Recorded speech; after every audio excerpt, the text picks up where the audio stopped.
This is Sports Talk with Phil Kornblut and Chris Bergen. Sports Talk is heard across the state on radio affiliates of the Sports Talk Media Network and is streaming live on sportstalksc.com, as well as Twitter, Facebook, and YouTube. The South Carolina Education Lottery lucky number to call in is 888-898-2525. That's 888-898-2525. Now, here are Phil and Chris with tonight's edition of Sports Talk.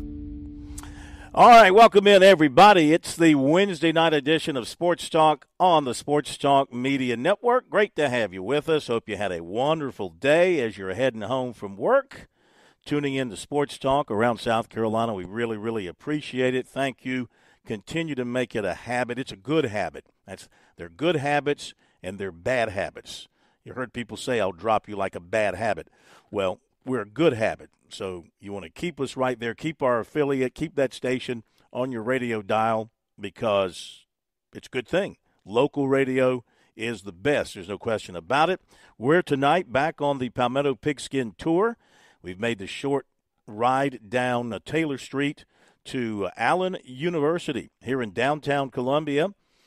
This is a program, and we have been here every year from the start when they started out as an NAIA, low-level NAIA program, to now they have reached full-fledged Division II status. And they've got a new coach who's not going to be with us tonight, unfortunately. Coach Cedric Pearl, their first-year head coach, is under the weather. We will have a couple of the players and their defensive coordinator. The players, Bo Harrington, senior running back, and senior defensive back, Sherrod Simmon. They'll be joining us after 7 o'clock. And their defensive coordinator and linebackers coach, Kayinas Bolware, who's a former North Carolina Tar Heel. We're not going to hold that against him. And he will be sitting in.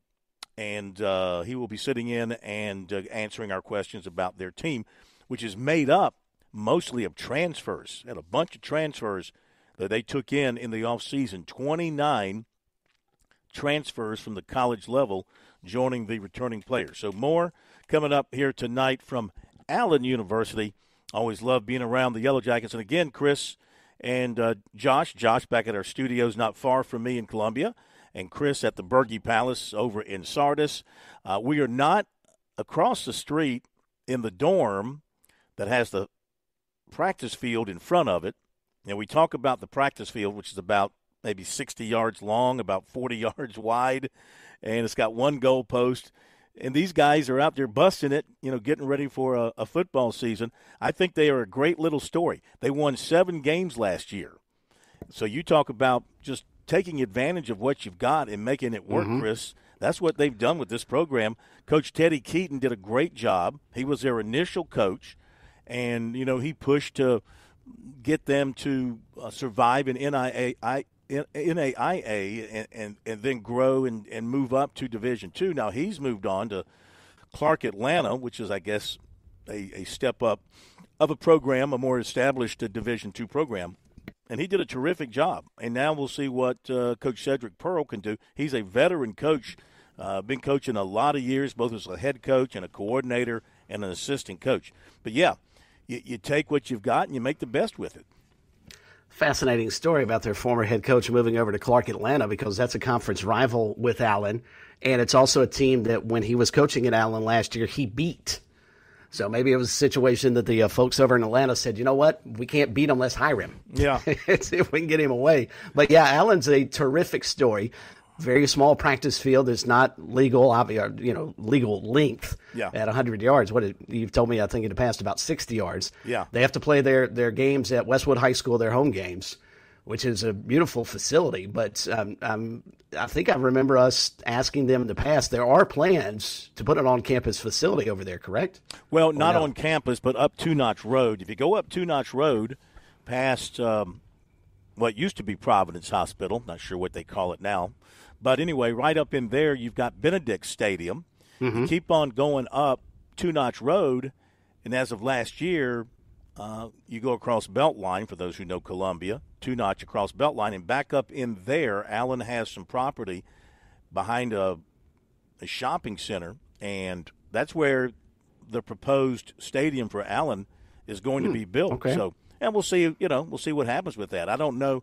We'll find out later on, kind of if that's actually in the works, if it's actually happening now, kind of where things stand with that. But that was the plan under Coach Keaton when he was here. They need to, if they ever get that set up with a stadium off campus, they need to take an extended version of what Clemson does. Before the Tigers come running down the hill, you get to see on video the guys hopping into school buses and coming up the side of the stadium and then running down the hill. That's what Allen could do. Start, follow the buses from campus all the way over to the stadium and then run out onto the field. That's a great idea. I mean, there's all kind of things you can do if you just put your mind to work there. So we'll do more. We'll do more here with the folks at Allen coming up a little bit after 7 o'clock. Coach and players will be with us. In the meantime, more on South Carolina and Clemson and your phone calls. We've got time for your calls tonight on this Wednesday night. You can reach us at 888-898-2525. That is the South Carolina Education Lottery lucky number to reach us here on Sports Talk. 888-898-2525. We'll take your phone calls. Go ahead and jump on board. Love to hear what you got to say tonight about anything related to in-state football, things happening outside the state. And let's go back to NASCAR, Chris, because it didn't come down last night. We were kind of waiting for it to come down. But the news did come down this afternoon about Austin Dillon and what NASCAR is going to do to him. That's news to me. I have not seen that. Well, then I will tell you. Thank you. I was giving you a dramatic lead-in so you could jump right in. No, and I apologize. I've been doing a bunch of other stuff that had nothing to do with NASCAR today, so I had not seen that Austin Dillon's win is actually not going to count towards the playoffs. Yes, he keeps the win. He loses the automatic eligibility for the Cup Series playoffs. This comes after 3 days of discussion and thinking about things and reviewing things that involved him and Joey Logano and Denny Hamlin. His penalty was the most severe of a handful of those issued after the race, and NASCAR has decided that Dillon and the number 3 team would be docked 25 points in both drivers' and winners' standings, dropping Dillon from 26th to 31st. They have also rescinded his playoff eligibility after Sunday's win, and that applies to both the drivers' and owners' championship. Logano was fined $50,000 for spinning his tires in the pits in anger near the number 3 team's pit box. So that's a violation of the member code of conduct for compromising the safety of others, because apparently there were people on pit road in front of him when he spun those tires, and maybe he put them in jeopardy. They also suspended the team spotter, Brandon Benesh, for 3 Cup Series races for his guidance of Dillon atop the grandstand roof. He's the one on the radio who was telling him to wreck him, as Hamlin was coming by. So they're not suspending him from racing. He'll be in the car at Michigan and Darlington, but now he's got to go win another race to get into the playoffs. I think I'd rather take a race suspension and sit one out versus losing my spot in the playoffs, because what's the chances of him winning? He could win at Darlington or at Michigan, Daytona, and Darlington. Got 3 to go.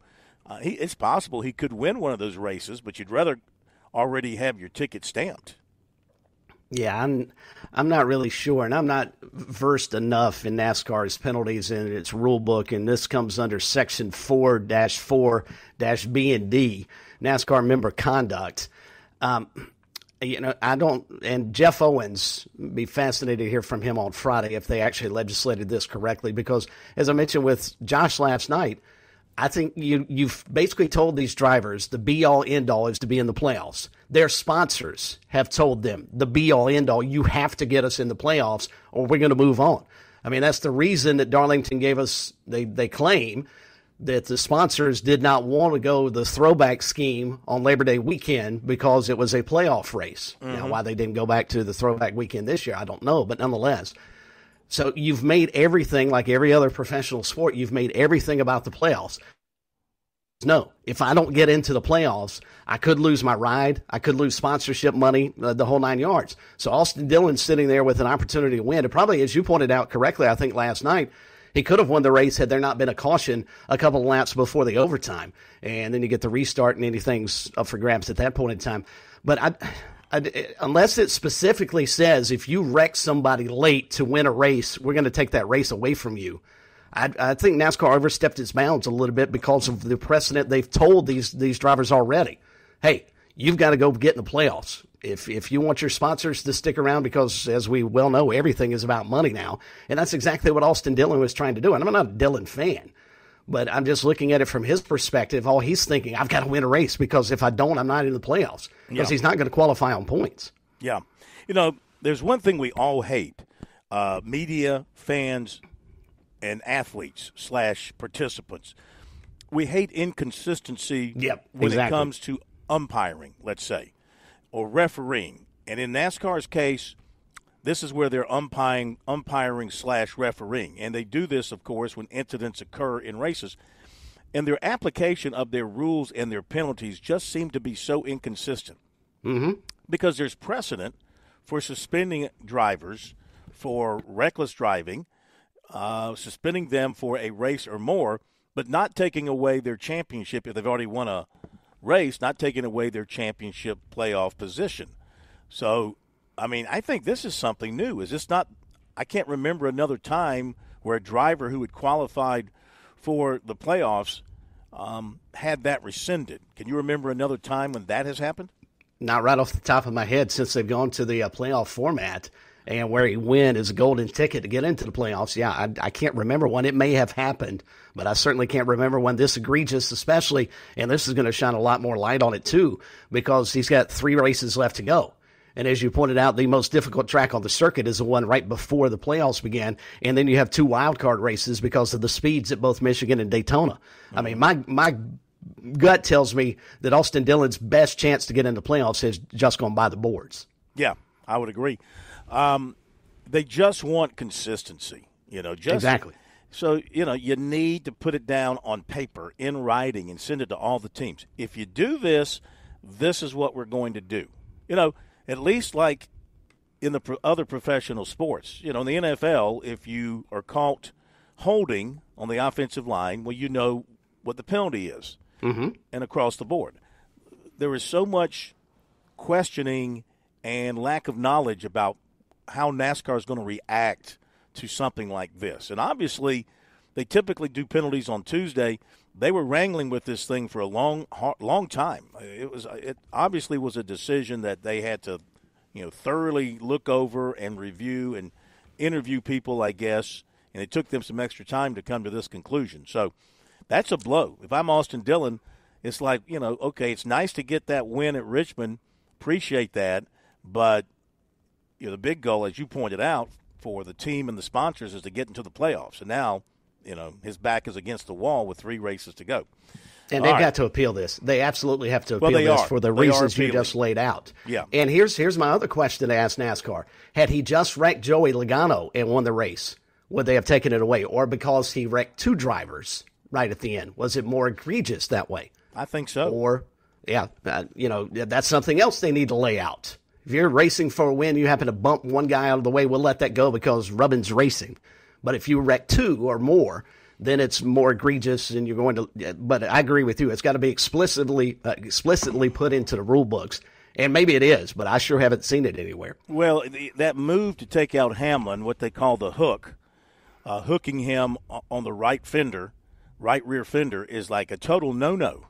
Mm-hmm. You don't turn left to take a guy out. You see him turn right sometimes into a guy going up above him, and you catch him in the fender and you put him in the wall, but you never turn left and hook a driver.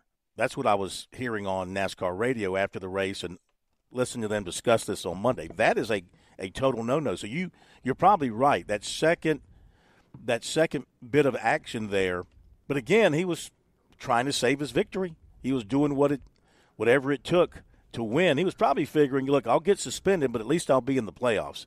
He probably figured they won't take my playoff berth away from me. They'll just find me, take away points, and suspend me for Michigan, and that'll be well, okay. And here's another question I would ask. If you go back and watch the replay of what happened, after he bumps Logano and Logano spins out in front of him, he has to dive around to his left, and that's exactly where Hamlin is. Mm-hmm. Did he intentionally wreck Denny Hamlin, or was it just a byproduct of him already spinning Joey Logano, trying to get out of his way and trying to sort of re-grab the steering wheel and get back level on the track?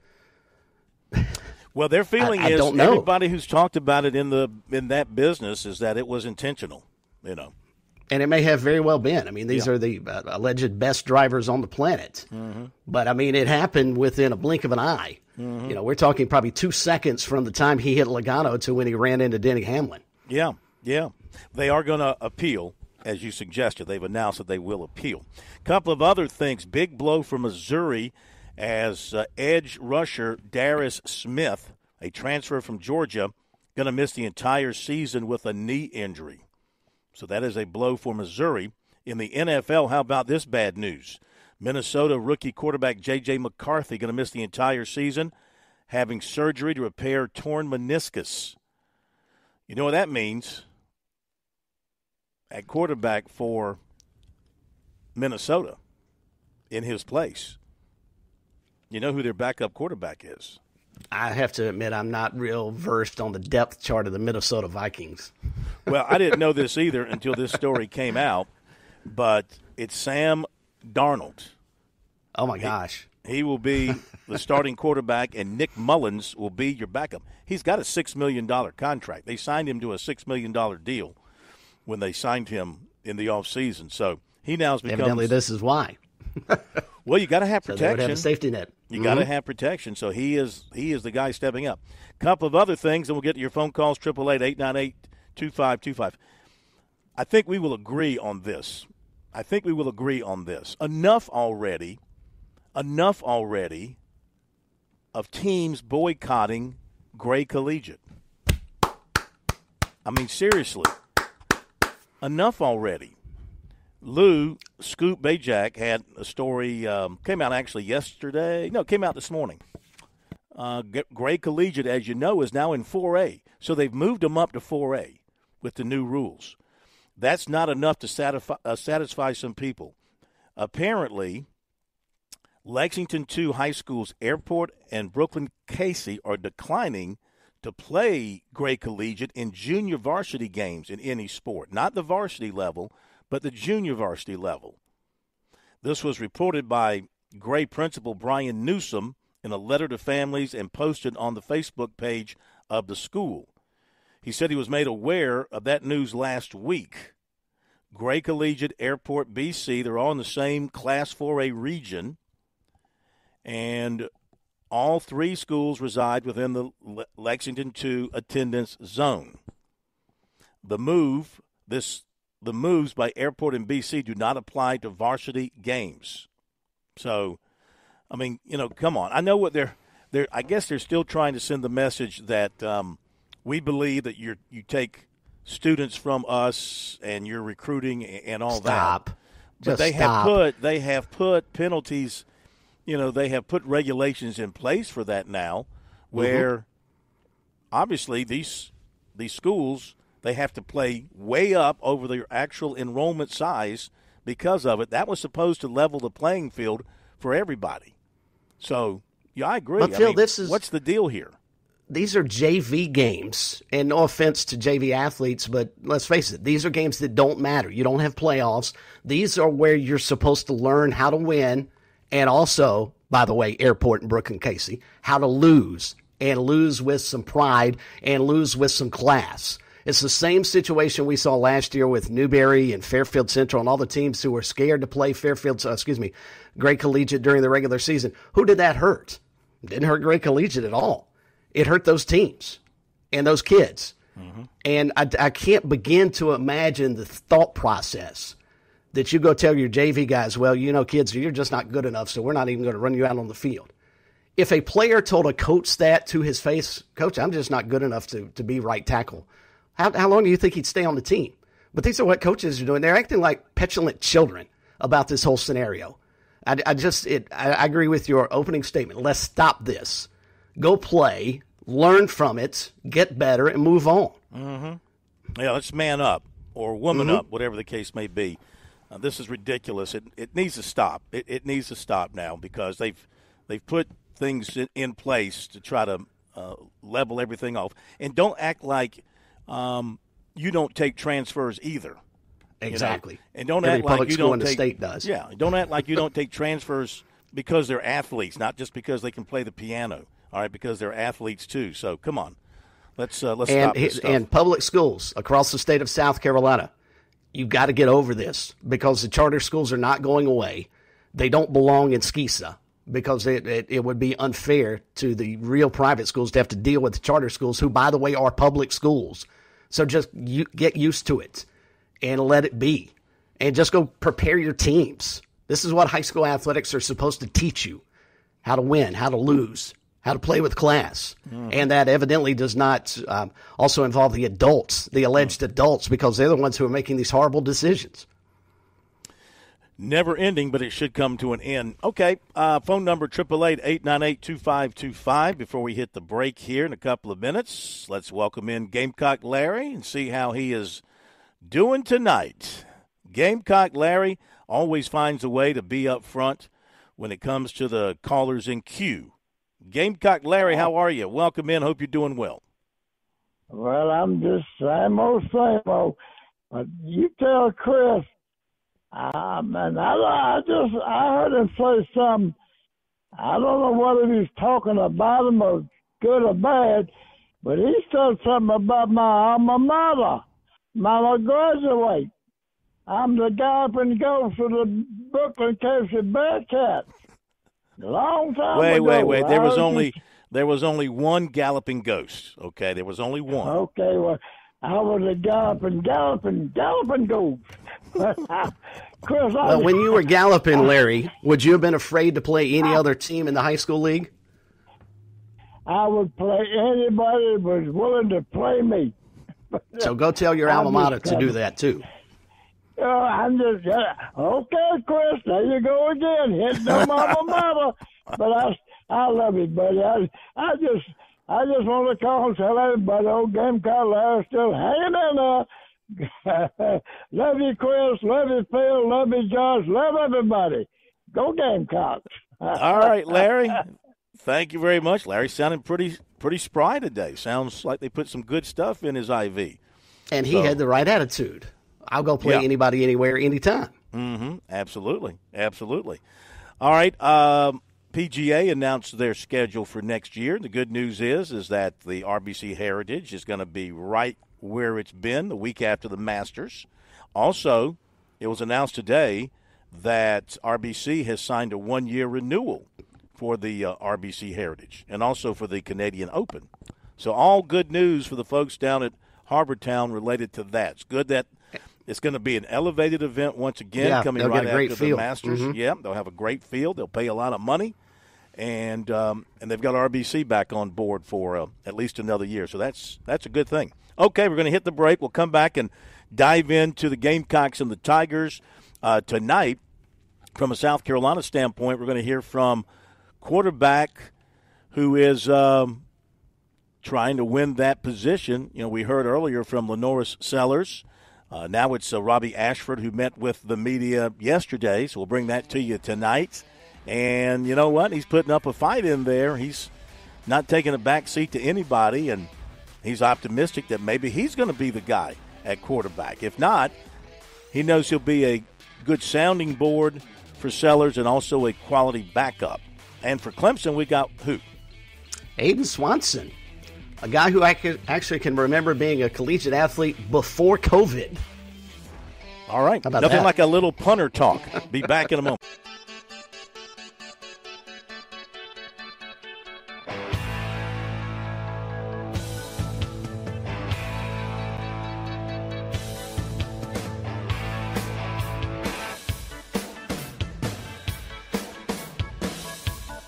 We are back on Sports Talk Media Network on the Palmetto Pigskin Tour tonight at Allen University in downtown Columbia, right across the street from Benedict College. They play each other, of course. They have a great rivalry with one another.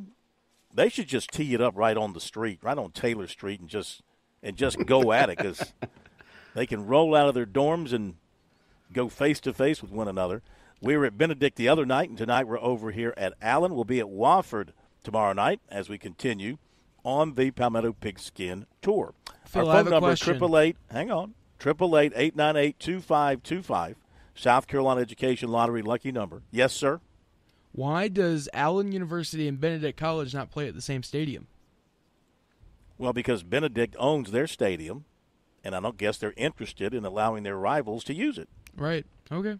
Fair. Okay. Yeah. Would Florida allow Florida State to play in the Swamp? No. Okay. Well, there you go. I want to remind you that the summer rolls on in South Carolina, and you should be rolling down to the beach. Weather's improving. I don't think we've got any major storms in the works that are going to impact the coast of South Carolina. So why don't you give Jimmy Smith a phone call at James Smith Real Estate, 843-237-4246. That's 843-237-4246, online at Paulie'sVacationRentals.com. Paulie's Island, the place, and Jimmy, the man, to take care of all your business down there at the beach. And if you're interested in buying property, not just going down for a weekend or a week or a month or longer, but you want to make it a permanent move, well, that's what Jimmy and his folks do. They allow you to stay down there permanently. 843-237-4246, Paulie's VacationRentals.com. Give them a call. Let them help you out. They'll put you in a great place. All right, phone number 888-898-2525. Very quickly, we'll go to Sam down in Charleston tonight before we hear from Robbie Ashford. Sam, what's going on? Good to have you with us.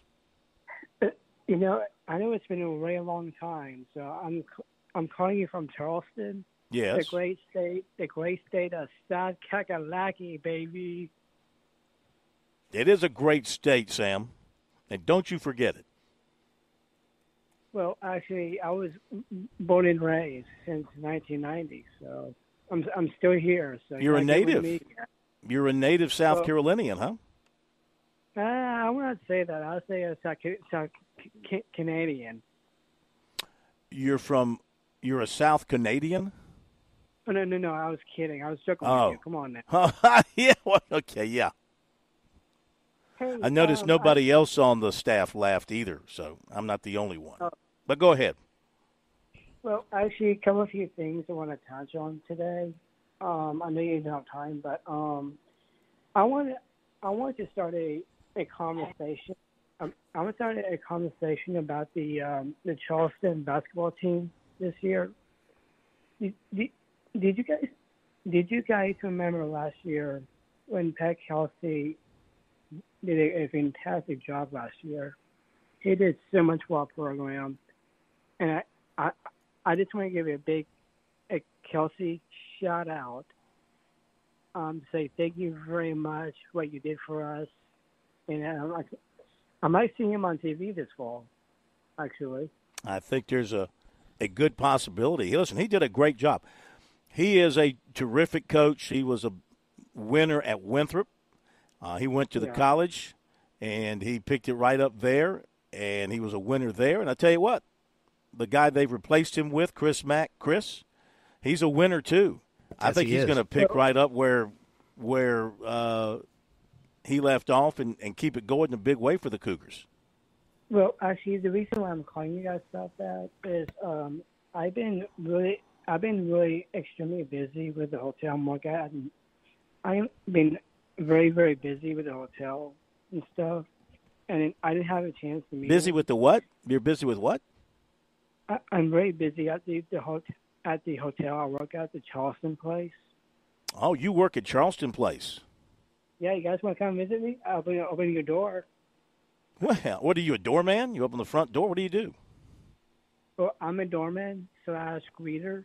I am the Mac Attack City, so this is a good day to open Chris Mack to the hotel. What do you think about that? I think that's a great idea. Well, secondly, I want to point out the conversation about Chris Mack. Here's my question. How deep, way deep, how deep is our home bench this fall? I just let you know that this is my 8th-year anniversary helping this basketball team. I got to tell you, I'm a diehard fan. Well, not diehard, but I'm a huge fan of the Cougars, and I went to the college. This is my 8th-year anniversary, an icon. You're in your 8th year there. Well, you know what? You're making a career out of it. Before we let you go, just tell me, whose city is it down there, Sam? Whose city is it? Well, I have two things. Sam Hazeltine City, Mac Attack City. Black. That's great. Thank you, Sam. We appreciate it. Next time I'm at Charleston Place, I'm going to let Sam open my door and escort me in. That's a fancy place. You ever stay there?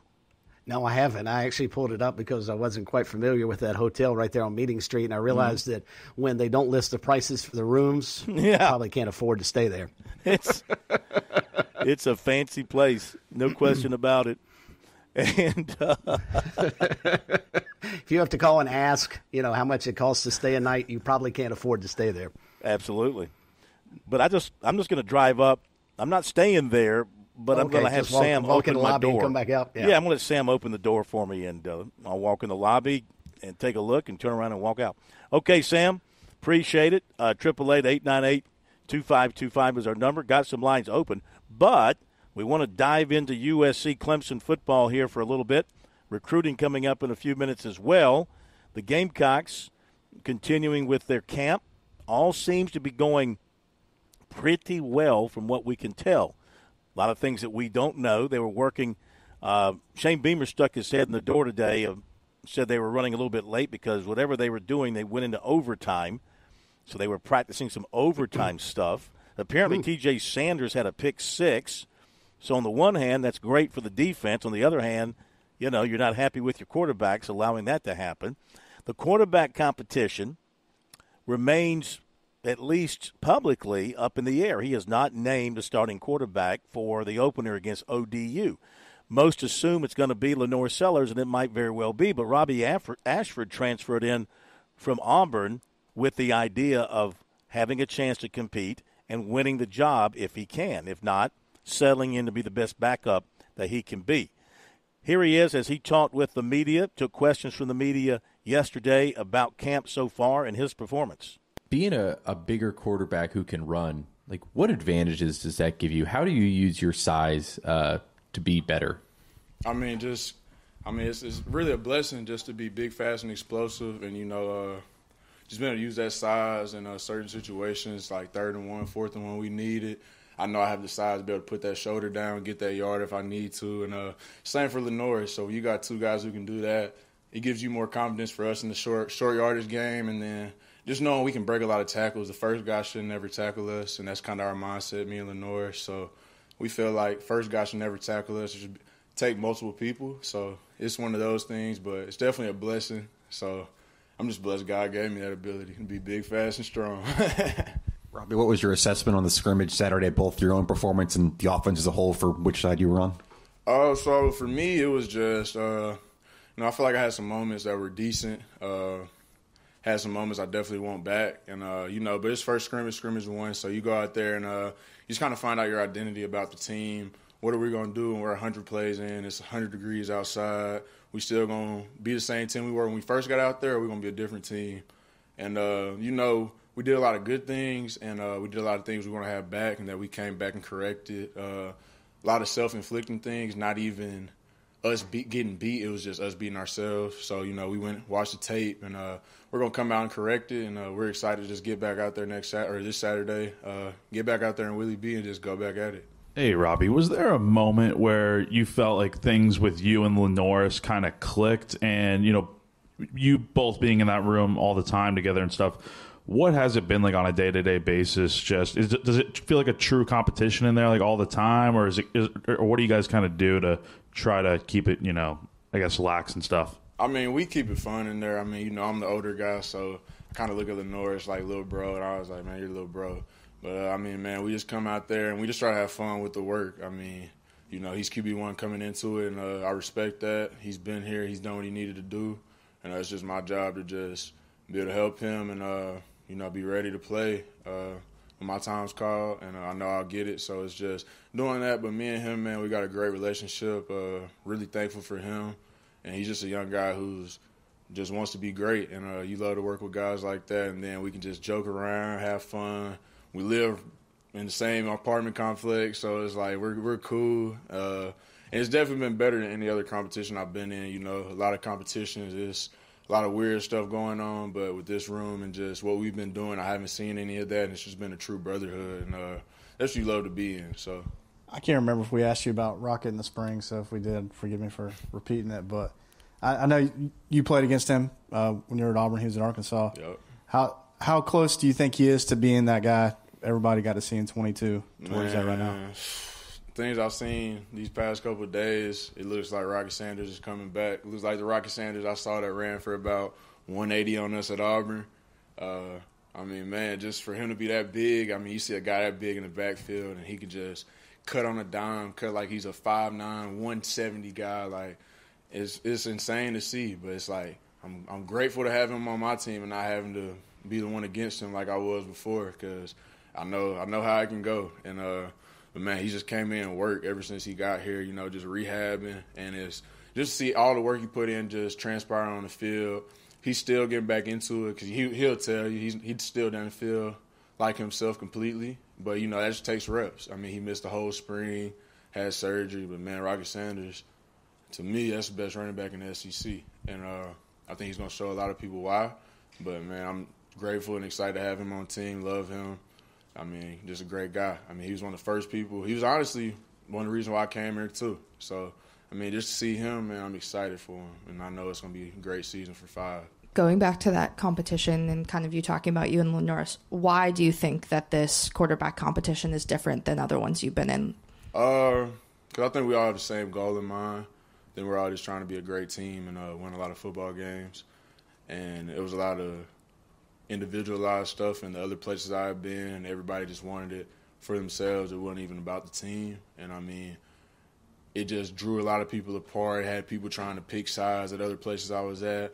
Like, oh, this group of people messing with this guy, with this quarterback. This group messes with this other quarterback. Like, that's not healthy for a team. And we felt a lot of that definitely at Auburn. I mean, it definitely divided our team. And I've seen how it can be bad for a team. And, you know, when I came into this and I knew it was a competition, it was like I don't want any of that to happen. Like, I hope this is just smooth sailing. Like, everybody knows we're here competing. Like, I hope we all love each other at the end of the day. I mean, it's only one of us that can go out there and play, but we're all pushing each other to get better, and I think that's the biggest difference, and we have fun with it. Has Dowell told you guys, you know, who's going to be the starter or when he's going to make that decision yet? Nah. I mean, right now it's kind of just what I know. You know, Lenore is the starter coming into fall camp, which I already knew. And so, you know, I can't really speak for the coaches. I feel like we've both done great things this spring. We've both done things we want to have back. But I think it's a lot to work on. And, I mean, I feel like you'll see both of us on the field. So yeah, that's what I was wondering. I mean, you guys are both so big, so fast, and have a skill set that doesn't even need to be, you know, the quarterback. Whoever wins the starting job, is there talks about the other one playing a little bit or getting some snaps? Yeah, I'm pretty sure. It's kind of just a coach thing. You know, I don't really look too much into that because, you know, that's not really my place or anything. I just try and go out there and just do what I can. Hopefully I do enough to be able to see the field. I mean, at the end of the day, who doesn't want to play? And, you know, I always want to be on that field. So I'm going to do whatever it takes. You know, the North is going to do whatever it takes. And, I mean, at the end of the day, we're only making each other better. And, I mean, this is SEC. You never want to see injuries happen, but you always got to have a next man up mentality because you're one play away. Whoever the backup is, you're always one play away from being in the game. And, I mean, a lot of places when you don't have 2 quarterbacks ready, that's where a lot of teams get in trouble. And we've got 2 quarterbacks that are ready and another 3 guys that are ready on top of that. So I feel like it's just a recipe for success. And I feel like the coaches make the best decision, and I respect it regardless. All right, Robbie Ashford, USC quarterback. Boy, I tell you what, Chris, of course you can tell he's older. This is his fifth year in college football, third year in the SEC, so he's mature. He knows how to handle these sort of situations. Wonder what version of Auburn he was discussing. I thought those were eye-opening comments about how when he was at Auburn, the team was divided by whomever the quarterback was. Mm-hmm. Well, that was fascinating research. My guess is it's probably not the Hugh Freeze version. It was previous staff, but who knows? But, yeah, to have a former player to say, it's not like that here. If you're a Gamecock fan, you got to love hearing that. Gus Malzahn staff, you figure? No? No. What was it, Brian Harsin? Was he there when Brian Robbie Harsin was there? Yeah. I could see that being the case. Be back after this break with recruiting. There's a lot of things we take for granted in our lives. Your home's AC will run cool. Your drive-through coffee will be hot. And the car will start when it's time to take your kids to school. It's when things don't go as planned that you start thinking about who to call and where to turn. The good thing is, you can prepare for life's most difficult days by calling the Larry Lucas Agency today. Larry is a State Farm agent that has been taking care of people across South Carolina for more than 2 decades. You probably have insurance, but switching is easy, and bundling can save you hundreds or more. Most importantly, the Larry Lucas Agency can help you choose the protection you want at the price you want. All backed by South Carolina's #1 home and auto insurance company. Visit LarryLucasAgency.com today or give Larry a call at 803-799-1998. Like a good neighbor, Larry Lucas State Farm is there. Great things don't happen all at once. Big dreams take time. And when it comes to saving for college, it's those small steps that make a difference. I'm State Treasurer Curtis Loftus. Future Scholar, South Carolina's 5-9 college savings plan, is designed to be taken step by step. You can start with any amount, contributions are tax deductible, and earnings grow tax-free. So why wait? Discover the smart, easy way to save for college at futurescholar.com. Call Lawyer Lisa. Experience the difference with Lawyer Lisa. Hi, I'm Lisa Hostetler-Brown. Helping an aging loved one arrange for their care can be one of the most difficult things you will ever do. Fortunately, you don't have to navigate this maze alone. Lawyer Lisa's knowledgeable life care team can lead you down the right path. Visit lawyerlisa.com to see how we can help. Call Lawyer Lisa. Experience the difference with Lawyer Lisa. 7511 St. Andrews Road, Irmo, South Carolina. Last throw, big guy. Come on, baby. I need me a giant bear. I got this. I'm the target. Ben, throw. Woo, yeah! Oh, well, look who won a giant bear. That's a grizzly. Oh, Mama's baby bear. When you join the South Carolina Education Lottery's Players Club, you get way more than you expect. More chances, more wins, and more surprises. Yeah, he's had all his shots. Just don't look him in the eye. Join the Players Club at seeducationlottery.com because more happens here. George Bryant here for Tsunami Bar Sports, and some say the fun is in the winning. I say the fun is in the training. And Tsunami Robbie, what do you say? George, we all know you get more done when you're having fun. This technology is different, it's engaging, but it's also a lot of fun to use. Hi, this is Phil Kornblut. Be sure to click on the digital ad on SportsTalkSC.com and get 5% off any Tsunami Bar order using promo code BBB5. Don't wait, order today. The Sports Talk Recruiting Report is sponsored by Seawell's Catering.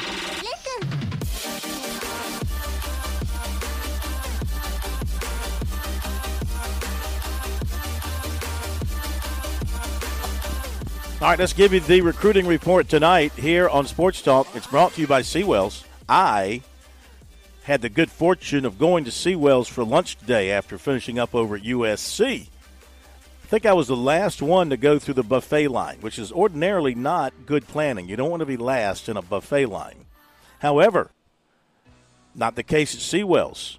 Plenty of food, delicious barbecue chicken. I went with the chicken over the fish and the lasagna, topped it with some green beans and some mashed potatoes, along with a wonderful salad, and capped it with some banana pudding. Not to mention having a full pitcher of unsweet iced tea at my disposal. How about that, Chris? Up in the South and you drink unsweetened tea? What's wrong with you? Well, I'm just trying to keep this body looking good. Well, maybe cut back on the mashed potatoes. Throw some sugar in your tea. Be a real Southerner. Come on. That's true. I guess the mashed potatoes offset the no sugar in the tea. All right, and they continue tomorrow. We got a big Thursday, big Friday at Seawells, do we not? Yeah, we do. Southern fried chicken, meatloaf, and shrimp Alfredo. Meatloaf? Yeah, and then Friday is a roast beef Friday, and there are hot chicken wings, honey barbecue chicken wings, and baked flounder fillets. Got a chance to talk to Cal Sewell. Want to remind everybody about parking for USC football games. They had a bunch of folks parked for that soccer game. And now, reminding folks, they still have some spots available for USC football. So if you're looking for a place to nail down your parking, Seawells is a great location. Very easy walk to the stadium. 803-771-7385 or email them at SeawellsCatering@gmail.com. Seawells ask him if they're going to put their logo at gmail.com. You're going to put their logo at Williams-Brice Stadium? Are they going to be the field sponsor? I think that's a natural fit for Seawells. I think so, too, but Apparently, Tennessee has their new sponsor. They're going to put the Pilot gas station on their field. Well, that's good because you can't go to Knoxville without leaving with some gas. End up flying jet. You'll naturally leave with gas when you go to Knoxville. Okay, and a reminder for those events, those special events coming up in the fall, let Seawells handle that catering. 803-771-7385 is the number. Checked in on a big-time prospect in the state in the 26th class, Zion Giles, 6'5", 290, comes from Carver's Bay. And we know Carver's Bay has put out some football players, haven't they? They have just a couple. Produced some big-time players. He's the next one to come out of there. He really put in the work. He grew from 250 to 290. He went to as many camps as he could. He's been blowing up. Clemson, USC, Georgia, Tennessee, Auburn, Florida State, NC State, North Carolina, Duke, Miami, and Wake Forest among his offers. He is about 50-50 with South Carolina and Clemson right now. Really, Clemson, he's been going there for a lot of years. And he said the Clemson staff, they've known him since he was basically a toddler, young kid. Been to a lot of their camps, and he said he really showed out in their camp this summer and got the offer. So they've known him a long time. He's got a strong relationship with the Tigers staff. He's talking a lot to offensive line coach Matt Luke at this point. With South Carolina, he is being hit up pretty regularly by Lonnie Teasley quite a bit, the offensive line coach. They talk a lot, and also Sam Survey, who works with the offensive line in recruiting. They talk a lot as well. He also talks a lot to Shane Beamer, he says. So he's getting a strong push from South Carolina. He really likes that family feeling that he gets when he's at South Carolina, so that's a strong appeal for him. He's going to go to a lot of games this season, including those at Clemson, USC, Auburn, Tennessee, Georgia, Florida State, and NC State. Speaking of NC State, they offered USC commitment linebacker Jaquel Holman, and he told a Wolfpack website that he'll probably take an official visit to State September 18th, make that September 28th, and he's down for one with South Carolina on September the 14th. 2026 North Augusta offensive tackle Malcolm Gaston picked up an offer from Florida State, and he plans to attend the Clemson-Georgia game in Atlanta. And as we mentioned last night after recruiting, Ridgeview receiver in the 26th class, Jordan Gidron, was offered by Notre Dame. And there you go. That's the recruiting report tonight, brought to you by Seawells. Okay, approaching the top of the hour break. We got the folks from Allen coming in to join us here in just a little bit. The players are already here. Going to be talking to defensive back Sherrod Simmon and running back Bo Harrington. And we're going to have defensive coordinator Keenis Bolware with us as well. That'll be coming up after the break on Sports Talk. Don't go away.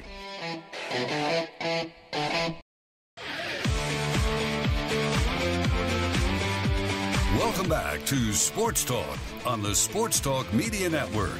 You can reach the guys with the South Carolina Education Lottery lucky number, 888-898-2525.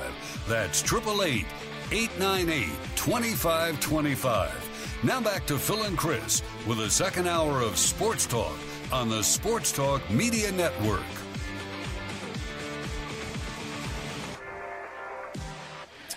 All right, welcome back in, everybody. It is Sports Talk Media Network. On this Wednesday night, we're on the Palmetto Pigskin Tour once again, back on the road. Tomorrow night we'll be at Wofford. Earlier this week, we're at Benedict, off last night. And tonight, over at Allen University in downtown Columbia, where a lot of big things are happening because this program has now transitioned fully into Division II from NAIA. Got their acceptance earlier this summer, so that's exciting. We ordinarily would have the head coach with us in his first year, Coach Cedric Pearl, but he's under the weather. So standing in for him, somebody who is more than capable of handling things, it's defensive coordinator Key Ennis Bolware, who is a native of Thomasville, North Carolina, played at North Carolina, not related to the Bolwares of here in Columbia. How are you? I'm doing great. Did I cover it all? Yes, sir. Hit it on the head. Great to have you with us. First of all, I want to touch on your North Carolina days and what you kind of took from playing under Mack Brown and also coaching there that you've taken into your own coaching career. There's a lot that I mimic from people like Coach Mack Brown. I played for Coach Alan Brown in high school, and my defensive coordinator, Carl Torbush, rest in peace. But a lot of those guys that I've kind of modeled myself after as far as how they conducted themselves, how they treat people. I have my stories, but you don't have time for all of that as far as the things that kind of hit home for playing for somebody like Mack Brown. If you can't learn under Mack Brown, you really can't learn under anybody, can you? No, you can't. That's a classic guy. I say he has a killer memory.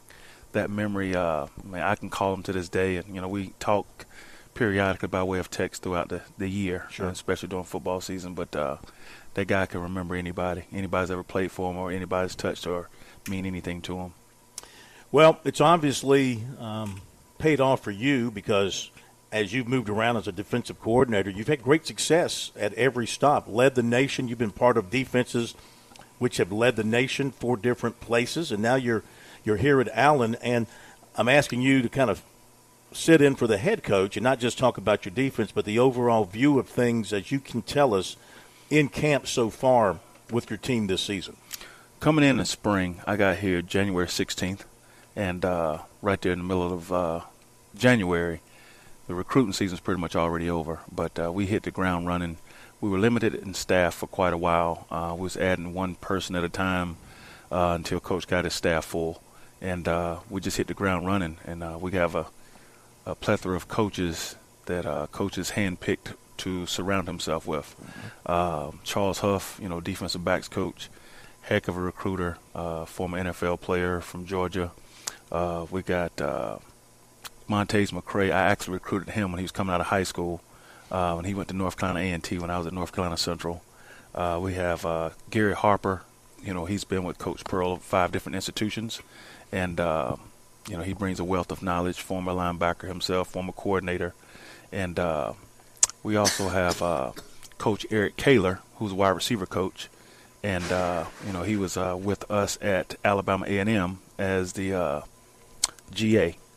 And we also have another coach that's joined us here recently, which is Coach Green, Roosevelt Green. He's also from Thomasville, North Carolina. How would you say camp has gone to this point? Camp has gone awesome. It's going awesome. It's like it's exciting to see the guys wake up every day with the enthusiasm. When we got here in the spring, we didn't have enough guys to even facilitate a spring game. We were down to like 40 guys. Some of the guys that transferred out before we got here, some of the guys left after spring practice. But with the injuries and everything else and the class conflict, we were very, very limited in the spring. So it was exciting to see us get around to having a good number of guys that jumped out there with us. So we right now sitting probably just under 100. And with classes starting today, we still have another 2 or 3 guys that we're counting on showing up here any day now. So it's been a wonderful experience. And you guys really hit the transfer portal hard. I think it was 29 transfers that you have brought in. I can't even tell you that number. That number, like I say, is still growing to this day. You know, there are other guys that were finishing up prior obligations at other institutions that had to finalize some summer school and whatnot. So as of latest today, when classes started, we still have 4 or 5 guys that showed up today, and like I said, we're waiting about 2 or 3 more. You're still learning names. I'm bad with names. That my cognitive skills aren't where they used to be. I understand. So I'm subject to give you a name if whatever sticks to me, but I'm learning these guys as I go. Usually when you stand out from the crowd, it's a little bit easier for somebody to remember who you are. And I can say some of these guys have stepped up and made their presence felt very fast. A lot of tape on the helmets, huh? A lot of tape on the helmets, but like I say, at this point, you know, it's like you can take some of the tape off because, like, hey, I know who that guy is because of the playmaking ability that a lot of these guys have shown. What do you think of your defense? Work in progress. You know, our goal is to get something better every day out of practice, get better at something that you weren't as good at the day before. But we're staying the course right now and just keeping things simple. What are some of your defensive philosophies that you're applying here? Well, we're going to be simple. We're going to play fast. We're going to play physical. We're going to focus more on us than we focus on our opponents, because if we don't know what we're doing, we're not going to have a good outing. So being that we have a lot of new guys first time in the system, we're looking at staying as basic and simple as possible and sprinkling things in little by little. Yeah. You like to blitz? You like to play soft coverage, man coverage? What are some of your tendencies? I don't want you to share your playbook with everybody out there, but the early me was quick to pull the trigger, you know, with a lot of blitzing, and the older me is looking to get some help, because the best defense I've ever had was always surrounded by a good offense. And what Coach Pearl is already starting to show, he was the defensive line coach over the last couple of years over with me at Alabama A&M. Mm-hmm. So, that had me 7.5 hours away from home. Now I'm 2.5 hours away from home, which is, easier on that. But Coach Pearl, transitioning from the defense over the last 2 years, never lost sight of his offensive ability. So, former All-American, Hall of Famer at I got you. Don't worry. At his alma mater, Tuskegee. Mm-hmm. He's bringing all of that knowledge and wealth here, and he hadn't skipped a beat. You would not realize that he coached defense over the last couple of years, but offensively, I'm excited, because the better he is on offense, the better we're going to be on defense. What do you see from? I know you're a defensive guy, but what do you see on the offensive side? Well, he's committed to running the football. He uses a lot of the run to set up the pass, and not just relying on an air show. So as far as the blocking schemes, the way that he's able to give us a little bit of trouble in practice, says, hey, he's ahead of schedule from where he thought he would be as well. You do have the school's all-time leading rusher returning as well. Good guy to build a running game around. He's fun to watch and entertaining, always keeps a smile on his face. So this new coaching staff, when it comes to instilling the culture that you guys want to develop here over time, what are some of the principles y'all live by as a coaching staff? Keep it simple. It's a top-notch institution, Christian-based school. So, we're just looking to take these guys, put them in position to be successful, not just on the football field, but off the football field as well. When you understand, we are a small school. We're HBCU. This is not the first option for a lot of these kids coming out of high school. So, we're lucky and fortunate to have the guys that we have. Mm-hmm. As a staff, we sit around and we talk all the time. We just look at certain guys walk past us and say, that guy's not supposed to be here. And we're seeing that more and more about a lot of guys that we have here. So I say, we're heading in the right direction and the future's bright. Yeah. I often talk about when I do the show over here, and we used to do it across the street in the lobby of the dorm where the practice field is. And I used to always talk about, here's a school that's winning games, but it's got such, small facilities. You got a shortened practice field. You got one goal post. I mean, it's tough. They don't have all the amenities that most football programs have. But somehow they managed to work through that and overcome and have a really good season last year and some seasons before. So do you guys, as a new staff, in talking with the administration, do you have some things coming, some plans to get you a full-length football field to practice on, and the things that will help improve your program overall? Those things are coming. It starts with administration. You're not going to win until they're ready to win. But our president, Dr. McNeely, he's all in. He told Coach Pearl coming in the door what his vision were and what he wanted to do. And, we're ahead of schedule right now. So you feel good about the long term now that you're here and establishing yourself with this new coaching staff. You guys feel good about maybe what you're inheriting and then your long term plan for success? Yes, but we can only take it one day at a time. We can wish for it, but I'm not in the process or in the business of wishing my life away that fast. Yeah. So I'm gonna just take it one day at a time and enjoy the ride as we go. You guys open up against Clark Atlanta. Mm-hmm. I believe that's where Coach Keaton went, right? Yes, sir. Yeah. So, and the quarterback went. Mm-hmm. So you're going to be seeing I'm sure a passing attack. I know, as I recall, he used to love throwing the football. We're looking forward to the challenge. It's like every day we're going to face, we're going to practice a lot more than we play.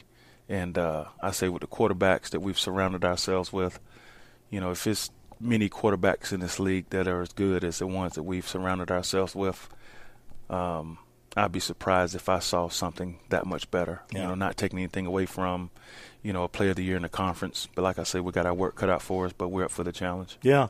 Your returning players, now we got two of them here. We'll talk to them. But you get a sense in practice that they're excited about this opening game. They're looking forward to facing their former coach and maybe, putting a little lumping on him since he left them after last season.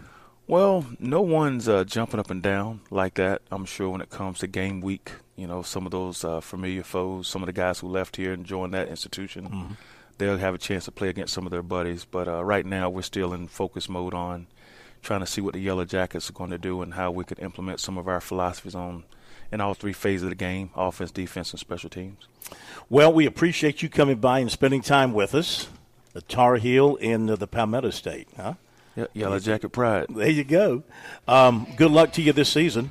Thank you Hope very it much. goes well, and we'll be keeping a close watch on you guys. Thank you very much. Appreciate your time tonight. Yes, sir. That's Coach Kienis Boulware, defensive coordinator here at Allen. And after the break, Bo Harrington and Sherrod Simmon will join us as we continue the Palmetto Pigskin Tour at Allen University. It's coming up in just a moment. Back in a second.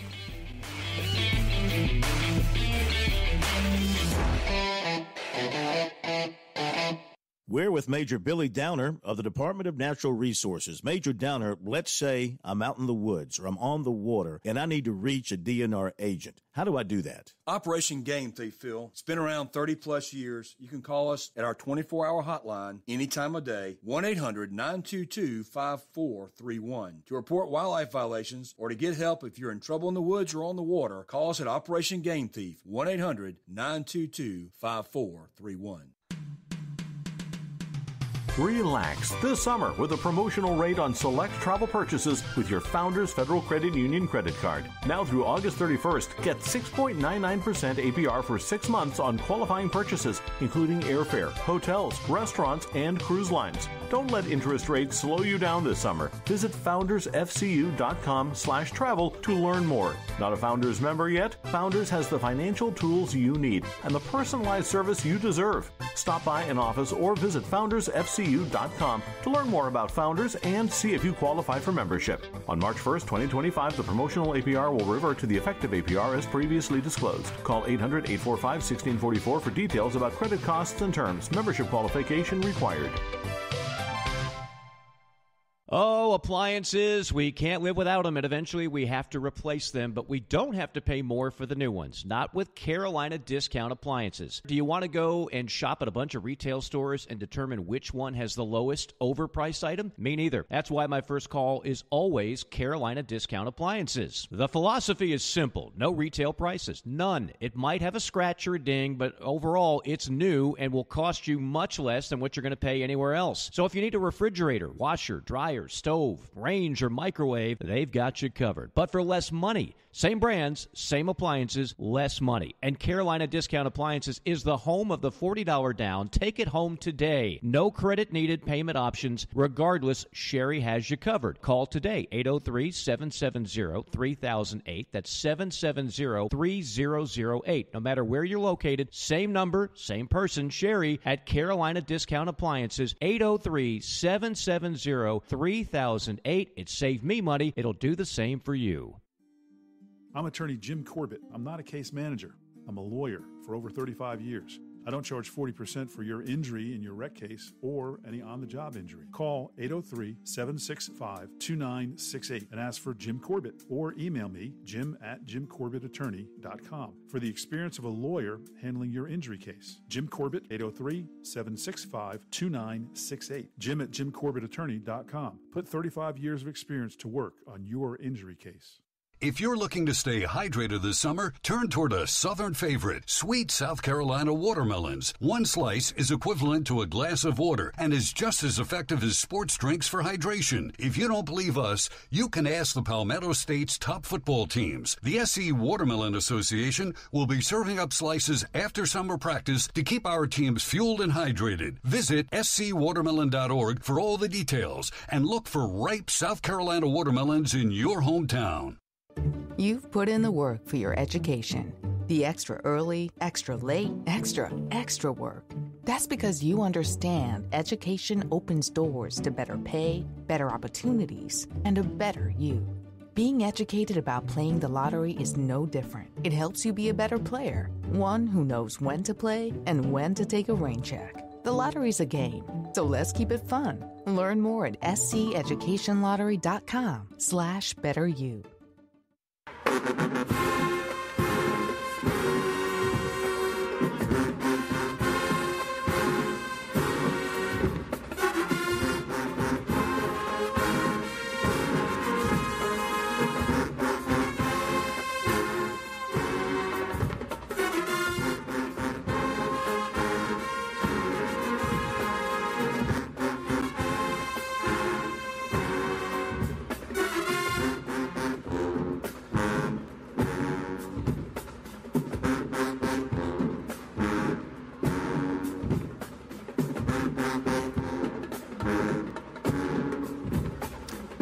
All right, we're back on the Palmetto Pigskin Tour. Phil and company over at Allen University evidently experiencing a couple of little technical glitches, so we'll try and get that fixed here in just a couple of moments before we hit the bottom of the hour.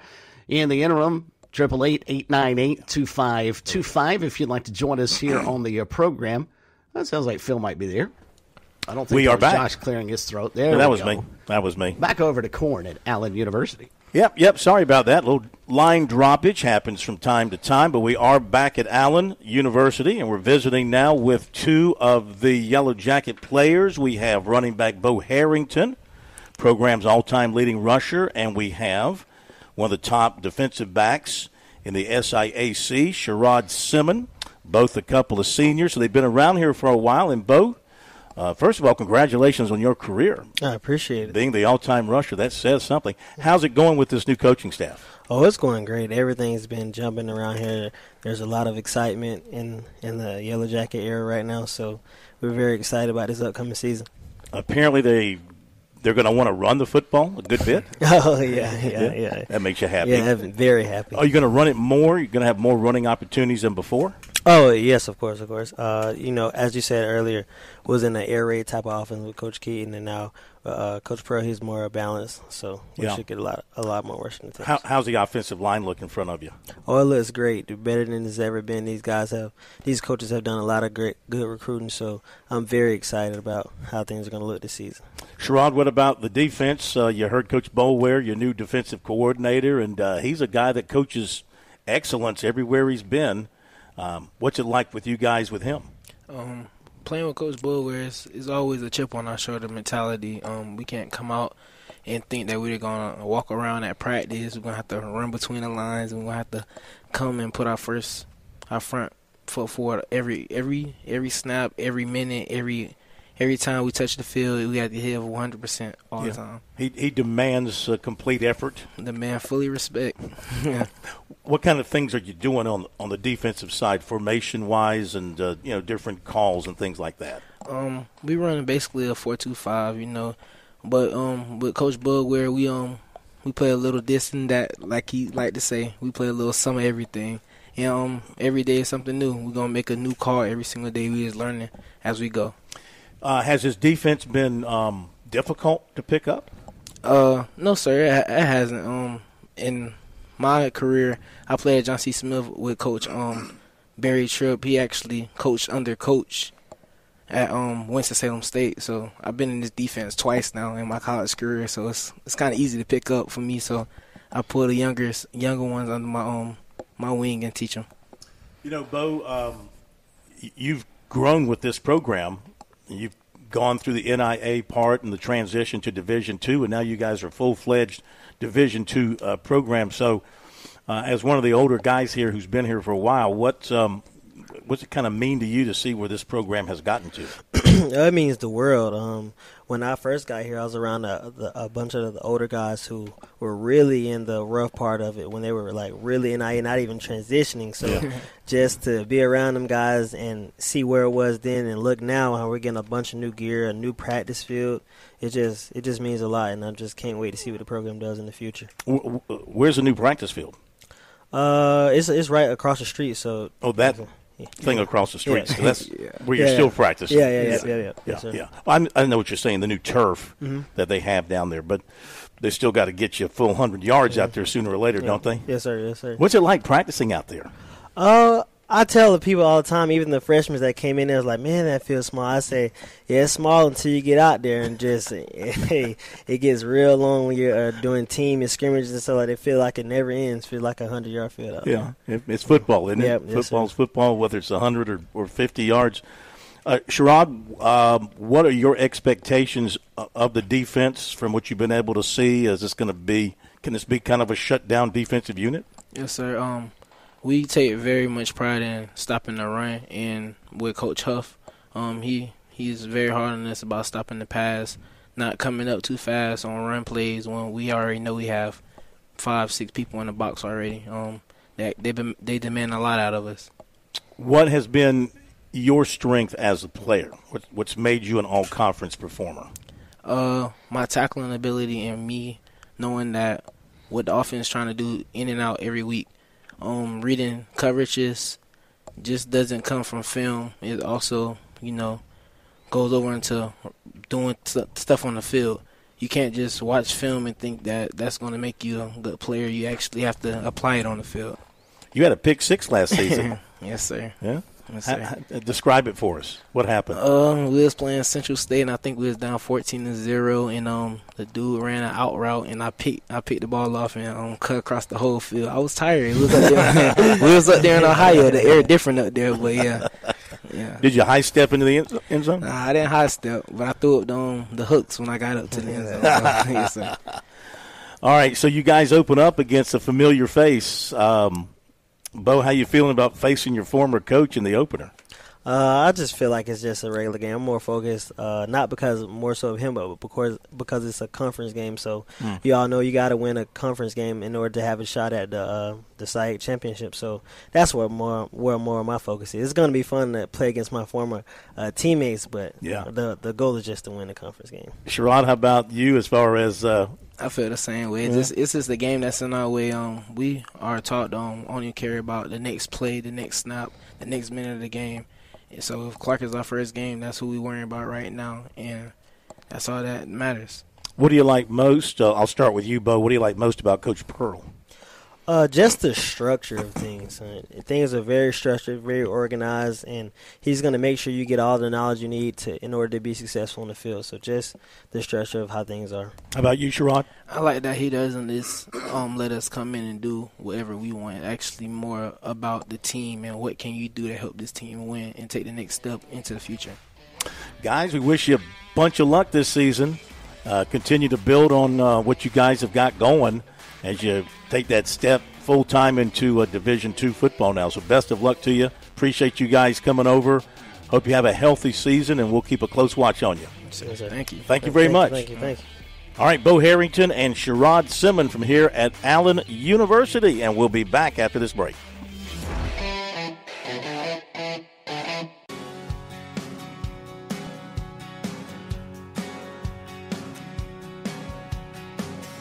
All right, thanks again to the guys here at Allen University, Coach Keenis Boulware, and the two players, Bo Harrington and Sherrod Simmons. Hope things go well for them as they continue to build this program. It's a long, hard process, Chris, to build a successful program, but they are, if the administration continues to support them, and we all know it takes money to have facilities and build those facilities and continue to improve, and they're committed to it. They've already showed that they can win. It's fascinating. I'm glad we do the Pigskin Tour. I think not just from me and you, but also our listeners get a chance to hear from teams and players that they wouldn't normally focus on it. And it reminds me when I hear the guys at Allen talking about working out on a 60-yard practice field and having to go over to a high school to play their football games, they are under the same umbrella organization that also governs South Carolina and Clemson. And there could not be two further contrasting programs than Allen University with its athletic budget versus what an SEC program has. Mm-hmm. But allegedly, they're all under the same umbrella. And you wonder why the NCAA can't handle what it's trying to legislate and what it's trying to govern. Because it's nearly impossible. I mean, you have so many apples to oranges comparison. There is nothing at Allen that you would say, Clemson's got pretty much the same thing. It's a totally different world. It's not even a different game. It's a different world. And I have utmost respect for the Allen kids, and I thought they were great. And you root for them because it's clear they work hard. They work just as hard as Kate Klubnik and Lenore Sellers do. They just don't have the amenities that those two kids have. That's an excellent point. That is an excellent point. They are governed by, now, Division II, Division I. They do have different governance there, different panels, and the rules are basically the same, but there are some differences. There's some differences in the recruiting calendar, I believe. Scholarship-wise, yeah, sure. Yeah, certainly. But you're right. In a lot of ways, they kind of fall under the same umbrella, but they are certainly worlds apart. Mm-hmm. No question about it. So, okay, appreciate the folks coming over. Our phone number, 888-898-2525, if you have a quick comment or question before we hear from Aiden Swanson, the Clemson punter. A couple of other notes. Former Clemson outfielder Eli White with the Atlanta Braves has been sent back down as they bring Michael Harris back from the injured list. Scott Eisberg down in Charleston reporting that Joe Call has stepped down from the staff at the Citadel, become a stay-at-home dad. Had this opportunity and says he had to make a huge parenting decision. So Joe Call, grandson of John McKissick, former head coach at Summerville, former quarterback at the Citadel, and on that staff there, a couple of different staffs for a while, but deciding to take care of being a dad first. And so congratulations to him if you're able to make that happen. That's a great thing. Former Gamecock Jordan Montgomery on the mound today for Arizona had a good outing, 6 innings, 5 hits, 3 earned runs, struck out 8 and walked 3. I still lament the day the Yankees traded him. I still think that was they wanted Harrison Bader, his speed, his bat, his defense in the outfield, and he had all that, except he was always hurt with the Yankees. And giving up a quality starting left-handed hitter, a left-handed pitcher rather, in Yankee Stadium, that's a tough pill to swallow. And he's gone on. Of course, he was traded to the Cardinals, and then he went to the Rangers, where he won a World Series last year, and now he's with the D-backs and had a good outing today. Do you think the value of a starting pitcher in Major League Baseball valued a little bit because, I mean, as you pointed out, Jordan went 6 innings, only allowed 3 runs on 5 hits and struck out 8. normally you would think that's worthy of going at least 7, if not 8. But we've changed so much about how we view starting pitching, especially at the major league level. Is it starting to go the way of the running back in the NFL? Would you rather have 3 quality middle relievers and 1 outstanding closer as opposed to a really good starting pitcher? Yeah, I think you'd if you ask me, you'd rather have terrific starting pitching to save your bullpen. With you, yeah. Save your bullpen. Don't burn that bullpen up. But so quickly they are to pull starters these days once they get around 100 pitches. It was interesting the other night in that great pitching duel between the Braves and the Giants. Both starters were in that game. I think I'm right. I think both starters were in that game into the 7th inning, maybe even touching the 8th inning. So that was most unusual. I think they were both over 100 pitches. Neither one finished, but that was that game the Braves won 1-0. Let's go to Bruce in Missouri for our next call before we turn our attention to Clemson. Bruce, welcome in. How are you? Well, thanks, Phil, for taking my call tonight. And again, Larry, more power to you, man. Stay upright, and you'll be better off. We like to hear from you every day. Anyway, I'm so glad that they moved up the collegiate teams from their standing as a little team with the superstars of all the communities around the state. It was a bad decision to put them in a conference by head count. You had head count on athletes in the school. Anyway, being an Abbevillean, I was in 3 state championships and won all 3 of them. That's in high school, midgets and mites. And we got moved up, and when we integrated to AAA instead of AA, and we had to play Clemson, Belton Honey Path, and Palmetto and Lawrence. And they were all Palmetto and Nuts were AA teams, and the rest of them were AAA teams. We ended up 3rd in the first year we played them, and we won the state championship the second year. And we played a AA team down in the southern part, and we won that game down there. We won the state championship in AAA. But I'm so glad they moved these teams up. They shouldn't even be in the league. They ought to have their own league.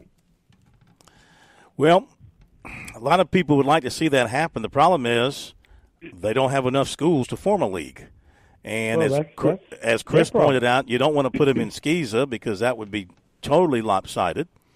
And so, they took this action, which penalizes them for taking not just athletes who transfer, but any student who transfers into their school counts as 3.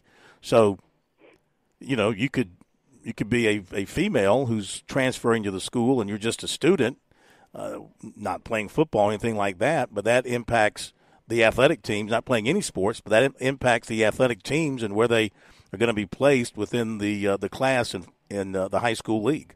So, I mean, the idea was this would somewhat level the playing field for everybody, and we'll see what happens as we go through this season and see how the bigger schools face these charter schools who have now smaller enrollments, but they are being forced to play up in the division with schools with many more students. But that's not the deal. They've got picked out athletes that are a major part of the community, and they're picking up the best ones in that community. And the community doesn't have their athletic ability to make up for it. That's what I'm getting at. Well, I hear you, and thanks for your phone call. And I know the people who support Broome High School, for example, can't be real happy that their star running back transferred to the new charter school up there. And I get that. I can understand that.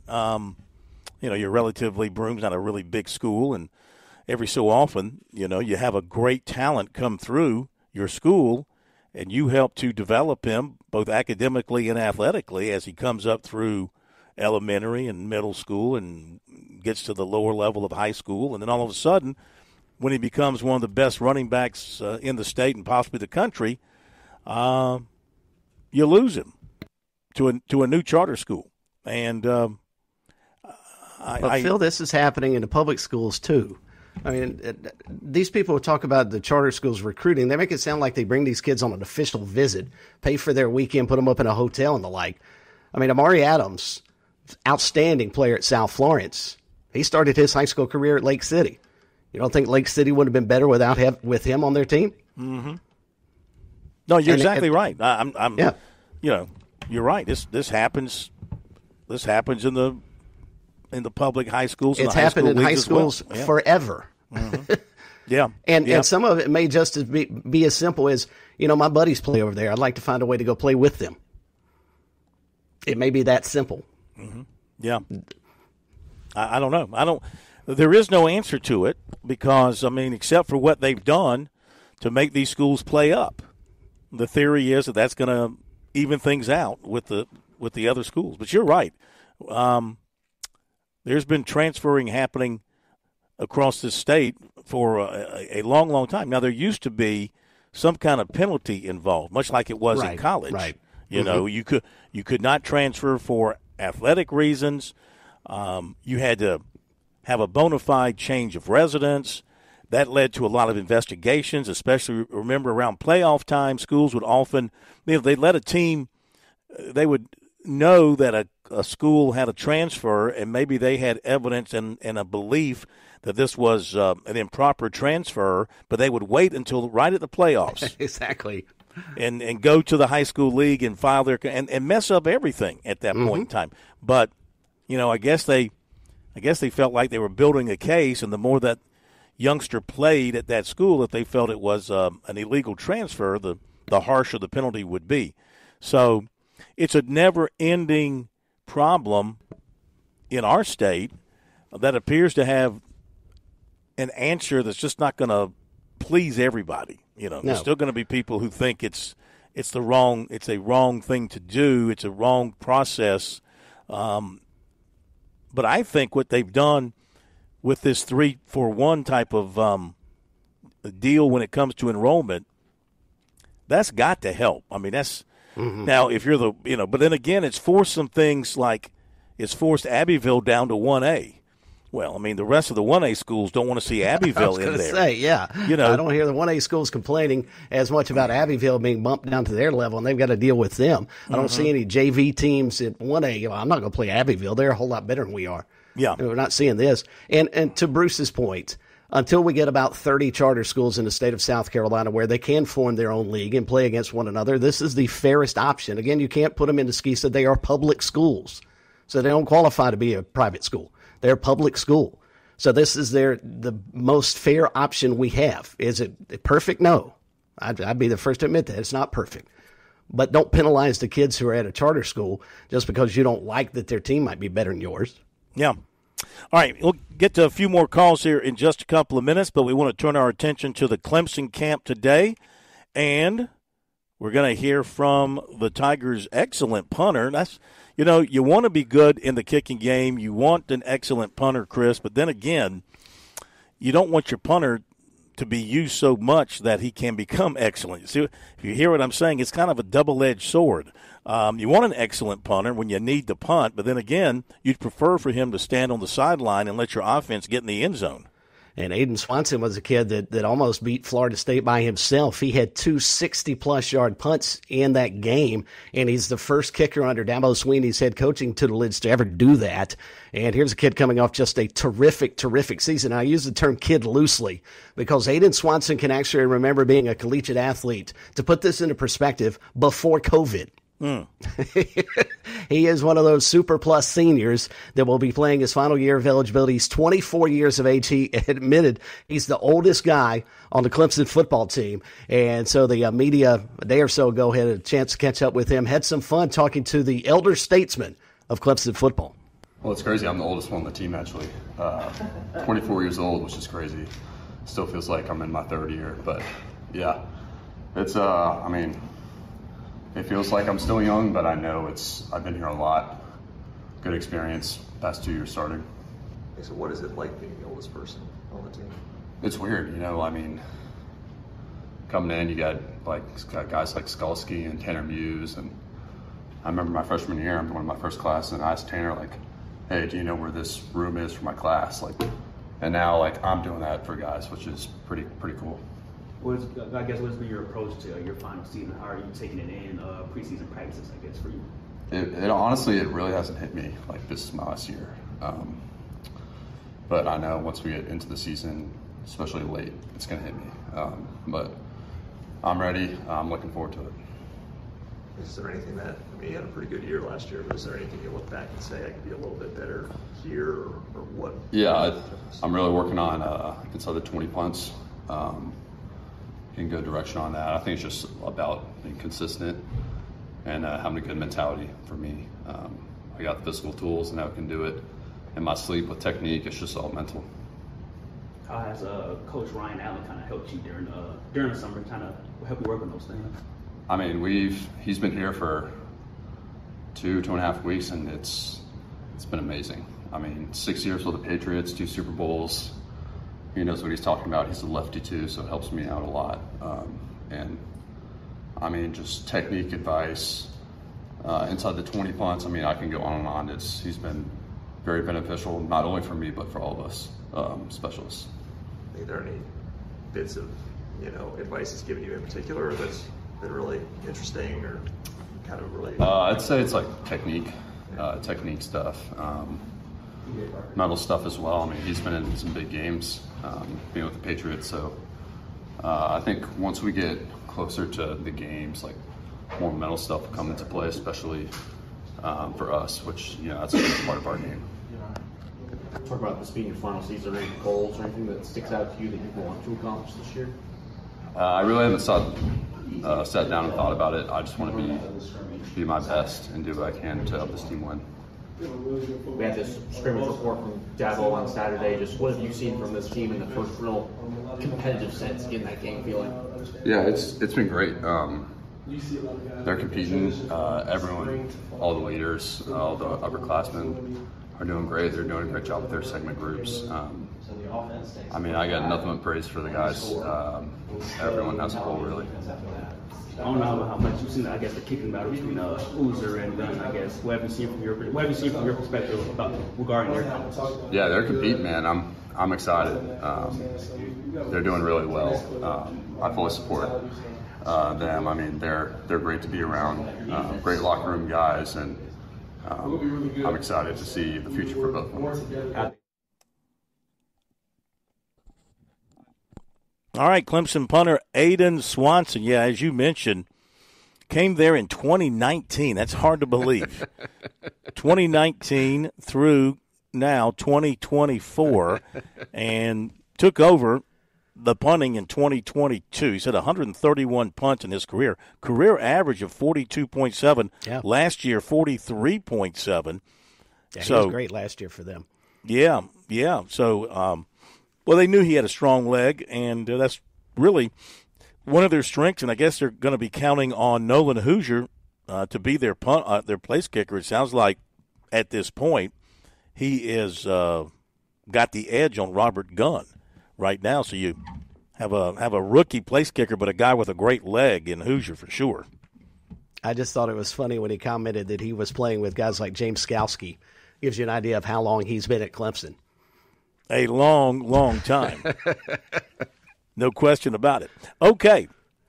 Finish up with some phone calls. 888-898-2525 is our number. Let's go to Ron in Greenville. Ron, welcome into Sports Talk. How are you? Oh, man, I'm making it. How you doing? Hey, we're doing fine. Look, I feel if you have any extra time, you might want to consider Anderson University's got a football team this year. Bobby Lamb's the head coach. Well, Ron, let me tell you that we're going to be there. It's our last stop on August the 27th. Well, good. I was just going to bring that to your attention. Mm-hmm. Well, we were there last year. We went there last year and did an interview with Coach Lamb as they were just opening up. In fact, we were there the day they opened up their football building. I mean, that day they got the furniture in and the carpet down, and he got his little putting hole inside his office. He had him cut a little hole in the cement floor. I remember that. Yeah, I remember that. Got a little putting hole in there. So we will be there on the 27th. Okay, well, have you watched the Braves the last couple of nights? I have. They look real impressive. Their pitching's been great. I tell you what, night before last, the two defensive plays were unbelievable. Well, I wasn't watching that closely, but I know they won some close games out in San Francisco. I was actually watching the Yankees last night as well. But, yeah, I know that they've picked up a couple of nice wins out there. Now, the Yankees, who are they? They got a team? That would be the 27-time world champion New York Yankees. Yes, they do have a team. Okay, go back to last year. Go back a year. Okay. No, I got to go back to 2009 to be honest with you. Got to go back to 2009. Yeah. Well, man, I'm just playing with you. Ron, it's great hearing from you. I enjoy you talking high school sports.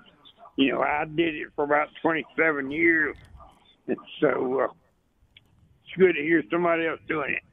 Yes, sir. Nobody could do it like you could, Ron, up there in the upstate. I used to listen. I'd listen to your show up there from 8 till 10 when I was in the upstate, either usually after a basketball game, but sometimes why would I be up there that late during football season? There might have been a reason, but I'd hear you talking to those high school coaches. Man, you had them lined up like planes coming into Hartsfield Airport in Atlanta. You'd have one after another from almost every high school up there in the upstate. It was pretty cool. Well, you figure if they talk, that's the less talking I'd have to do. Well, I mean, that's probably a good thing to some people, but I thought your insight was good. I thought you shared a great perspective with them because you were involved. You were, if I'm not mistaken, weren't you a print reporter and also involved in the advertising field before you got into that? Yeah, you know, I really was. I involved in advertising. Then I was sitting on the nightly show up there on WCCP, and they gave me a chance, and I went on with Tommy Powell. Then after that, they gave me a show. Then I went to WRX down in Addison, then WGOG in Walhalla. That is correct. Had my four strokes, and I had to give it up. Yeah. I'm sorry. You know, we're all sorry that happened to you. I know your listeners and advertisers were really sorry that happened as well. But I'm glad you use us to call in and be heard, and it sounds like you're doing well. So that's a good thing. Well, I'm losing my voice, but I'm doing all right. Yeah, your voice sounds great to me. Yeah, well, you got to. You know what? You just need to stop yelling at people. Stop yelling at Gamecocks, and you'll be okay. Oh man. Oh, I want to wish Gamecock Larry happy birthday. You got it. You got it. Well, Ron, thank you, man. We're about to wrap it up, and we'll talk to you soon. Okay, buddy. Thanks. Bye-bye. Appreciate it. Okay. Speaking of the Braves, Phil, we should mention in last night's game, Charlie Morton struck out 8 Giants, and in doing so, joined the 2,000 strikeout club. And I'm not sure if you asked people to run through the list of pitchers in Major League Baseball that have thrown at least 2,000 strikeouts, how long it would take for them to get to Charlie Morton's name. He's 40 years of age. Probably a good while. I mean, yeah, it's impressive stuff. Yeah. And one of just 19 pitchers to record 1,200 plus strikeouts at 34 years of age or older. I mean, you want to talk about somebody who's finally in his prime? He probably is now. You know, you wonder if the Braves are getting Harris back. They could get some of their other injured parts back in the next week or two. So, I mean, there's plenty of time. There's no reason for the Braves to panic. There's plenty of time for them to slip in through the wild card. So, yeah, I thought they should have been a seller at the trade deadline. I may be way wrong on that with them. I think they're going to find a way to get into the playoffs. I really do. Hang in there. Don't don't give them up. Give up on all your guys. You know, I hate that trade deadline, to be honest with you. I think some teams give up way too soon. All right, that'll do it. Thanks to the folks here at Allen. We'll see you tomorrow night at Wofford.